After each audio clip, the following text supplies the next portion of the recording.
next speaker, Dr. Anjali Sahay. Dr. Anjali Sahay is an international relations specialist. He's an associate professor of international relations and political science at Gannon University, USA. And she's also the program director of international studies program there. She has been as visiting assistant professor of international relations at East Carolina University for a couple of years. Her current work focuses on topics relating to international political economy in India. So that I think will raise interest amongst this audience because it's a churning time in Indian political economy, and whether that would have any bearing on the prospects of brain drain. Anjali, 7 minutes, please. Hello, everyone. Good morning from us here in the United States.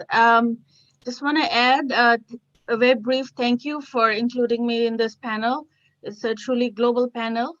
I want to start with just a quick brief introduction to myself, that I am what we can call a product of brain drain myself, because I came to the United States about 20 years ago. And that's why my interest in the topic ever since I started looking at it. So I'll come straight to our topic here, brain drain in the post-COVID era.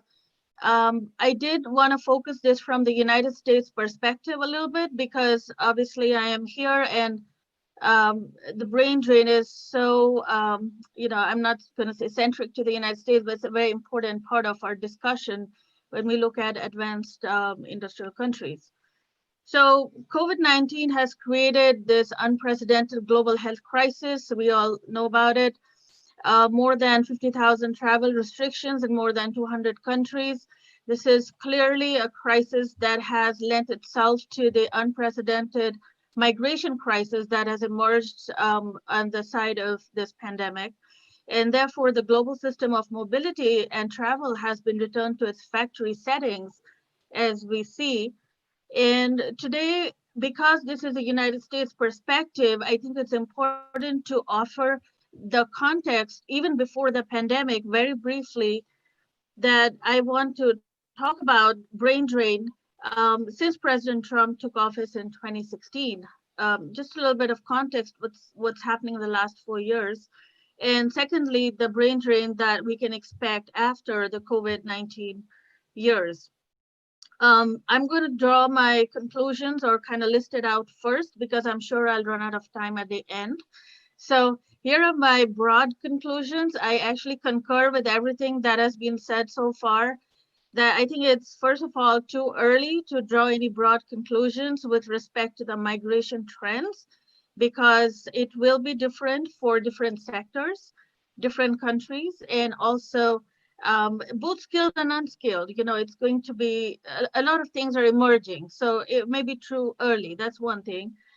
And of course, we need to change the discourse on brain drain itself in the academia to move beyond the brain drain gain circulation, because in all of these discourses, we found that the narrative, seemed to be focusing on the individual was a primary force behind the decision making, or as a decision maker to migrate in the migration decision. But we now see that in the post-COVID, I would like to argue that individuals have actually become one of the least important actors in the migration process, because their movements are being dictated by leaders.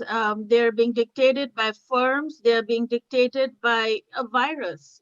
So individuals are not the decision makers here. And highly skilled individuals, this is what I firmly believe, will move to countries that offer a stable visa process and status. And this is something that began in the United States even before the pandemic broke out. Another conclusion that I have is that individuals will move to countries that offer universal healthcare and insurances, because this has become the biggest care in today's day and time. And lastly, somewhere I would like to argue that all of these executive orders coming out of Washington, D.C. Has to be connected to the election year that's coming up. Elections that are coming up, it is the election year. It is about pandering to certain groups and people who would like to see more American jobs to be saved for American people, which has been one of the pillars of President Trump's election manifesto back in 2016 and even today. So those are some of my broad conclusions. And I said it up front because I knew I would not be able to say it all at the end. So things that we already know that I wanted to talk, but I'll just say very briefly that since the pandemic, President Trump announced in April that he would sign an executive order to suspend immigration to the United States. This is the new visas. He has also cut off immigration um, for new H-1B applications, naturalization. Of course, this is for those that seek permanent residency, and he has excluded temporary workers. And as Professor Kadria pointed out earlier, it does exempt healthcare workers, which would be very important to the United States as we deal with the pandemic. But at the same time, what's ended up happening is that the Trump administration has repeatedly bypassed the Congress as well in the lawmaking authority that it has, and uses its executive powers to rewrite immigration policy. And surprisingly, the Congress does not offer a lot of pushback on this. So I think we can put it down to the pandemic that has consumed everyone in this country. And secondly, the Black Lives Matter movement that has erupted in this country in the last couple of weeks. So there is no focus in this particular executive order that has actually come out. Fear, just to give you a quick example, fewer Indians have migrated to the United States even before the pandemic started. And this is all part of the Trump rhetoric on immigration. So bottom line, in all of this, I see a self-inflicted American brain drain that will happen post-COVID, with declining numbers already in both workers as well as students, graduate students that are now migrating from United States to Canada that actually offers a universal healthcare. We can predict very confidently that there will be a brain drain from the United States, especially to its neighboring country, Canada, or maybe to other destinations, any country that offers universal healthcare.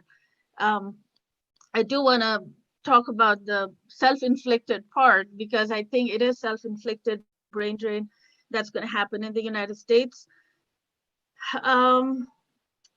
So many firms in the United States have pointed out, just to give the economic angle, which is, I see I'm at 7 minutes, so I'm just going to say that economically, a future of United States economically recovering would depend on the foreign workers that fill its scarce fields in the high-tech industry. And I do not see the United States recovering economically without the foreign workers that it normally employs in its STEM fields.